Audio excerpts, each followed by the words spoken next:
Halo semua, kami dari kelompok 8. Perkenalkan nama saya Odi Clara. Dan saya Safin Felicia. Pendahuluan. Kemiskinan, pertumbuhan ekonomi, dan institusi saling berhubungan dalam membangun perekonomian suatu negara. Secara umum, kemiskinan yang berkelanjutan akan menimbulkan dampak negatif terhadap pertumbuhan populasi. Hal ini disebabkan kualitas hidup yang buruk yang dimiliki oleh suatu individu akan menyebabkan individu tersebut tidak dapat berpartisipasi aktif dalam aktivitas ekonomi. Kualitas populasi menentukan kapital dan arah pertumbuhan ekonomi, dan tugas institusi adalah untuk mengatur bagaimana semua bagian ekonomi dapat berjalan dengan seiras. Tinjauan pustaka. Yang pertama, pertumbuhan ekonomi. Menkyu menjelaskan model Solow di mana terdapat korelasi antara pertumbuhan ekonomi, akumulasi modal, dan pertumbuhan populasi. Yang kedua, kemiskinan. Timil Sina, Hockman, Song, Anyanwu, dan Ratnawati menemukan faktor pertumbuhan ekonomi dipengaruhi oleh ketimpangan pendapatan. Ketimpangan pendapatan menjadi salah satu permasalahan ekonomi yang menghambat pertumbuhan ekonomi. Yang ketiga, institusi.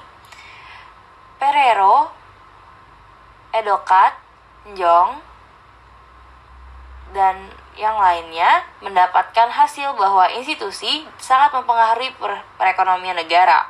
Peningkatan kualitas institusi terus meningkatkan efektivitas pertumbuhan ekonomi dalam mengurangi kemiskinan. Deskripsi dan model data. Deskripsi variabel dapat dilihat pada tabel berikut, dan model data dapat dilihat pada tabel model data. Hasil dan pembahasan.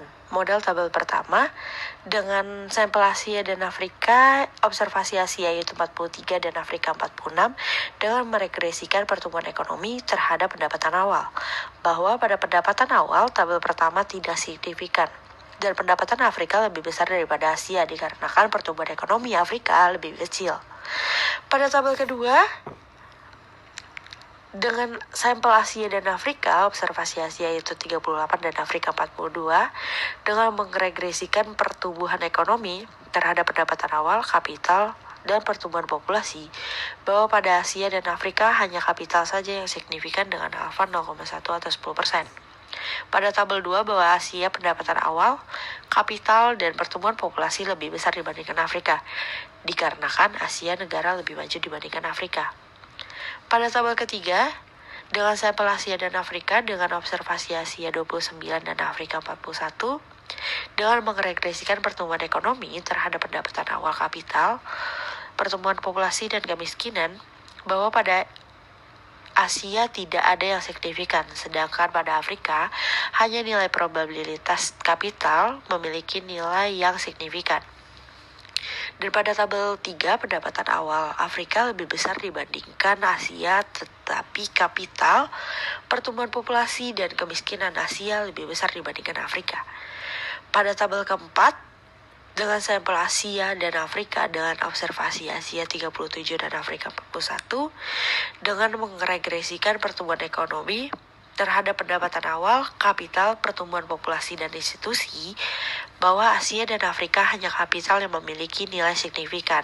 Dan pada tabel keempat, pendapatan awal, kapital, dan pertumbuhan populasi, Asia lebih besar dibandingkan Afrika, sedangkan pada institusi lebih besar Afrika dibandingkan Asia.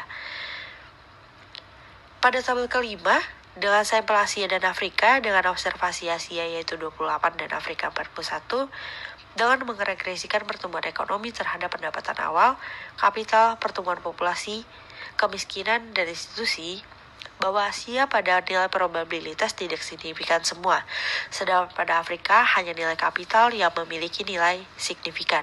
Dan pada tabel kelima, pendapatan awal dan institusi Afrika lebih besar dibandingkan Asia, sedangkan kapital, pertumbuhan populasi, dan kemiskinan lebih besar dibandingkan Afrika. Kesimpulan, hasil uji regresi pendapatan awal, pertumbuhan populasi, dan tingkat kemiskinan tidak memiliki pengaruh yang signifikan terhadap pertumbuhan ekonomi di Asia dan Afrika. Hanya variabel kapital yang menunjukkan pengaruh yang signifikan secara statistika terhadap pertumbuhan ekonomi di kedua wilayah tersebut. Terima kasih.